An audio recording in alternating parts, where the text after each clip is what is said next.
Cricket आणि निवडणुकीत बरंच साम्य आहे। मैदानावर उतरल्यानंतर प्रत्येक सामन्यात नवे प्रतिस्पर्धी समोर असतात। सावंतवाडी मतदारसंघातला सामनाही असाच आहे। प्रत्येक निवडणुकीत समोरचे उमेदवार बदलतात, त्यांचे पक्ष बदलतात, परंतु जिंकतात फक्त दीपक केसरकर। सलग तिसरे निवडणूक जिंकून केसरकरांनी हॅट्रिक केली। आता जोरदार चौकार ठोकून विरोधकांना रिकाम्या हाताने तंबूत पाठवण्यासाठी केसरकर सज्ज झाले।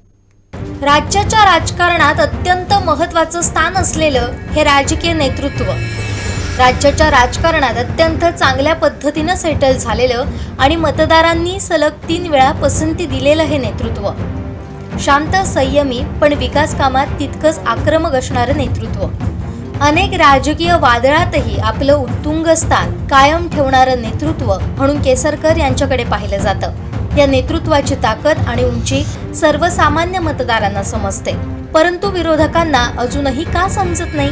कदाचित त्यांच्या विरोधकांकडे तितकी राजकीय प्रगल्भता नसावी, अशी ही चर्चा सध्या जनतेत आहे। विकास कामांच्या मुद्द्यावर हा संघर्ष झाला तर चांदा ते बांदा, सिंधू रत्न यासारख्या महाराष्ट्राला पथदर्शक ठरलेल्या योजना समोर येतात। दीपक केसरकर यांच्या अन्य विकास कामांच्या यादी इतकीही विरोधकांची उंची नाही असं तर आता लोकच बोलू लागले।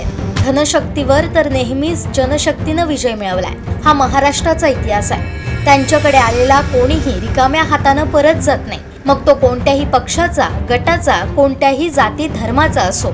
आज त्यांच्या सोबत महायुती आहे, त्यामुळे त्यांना घेरण्याचा कितीही प्रयत्न झाला तरी आता दीपक केसरकरांचा विजयी चौकार मतदारसंघाचाच नव्हे तर महाराष्ट्राच्या राजकारणाचा नवा ट्रेंड सेट करणार का, याचीही चर्चा होऊ लागली आहे।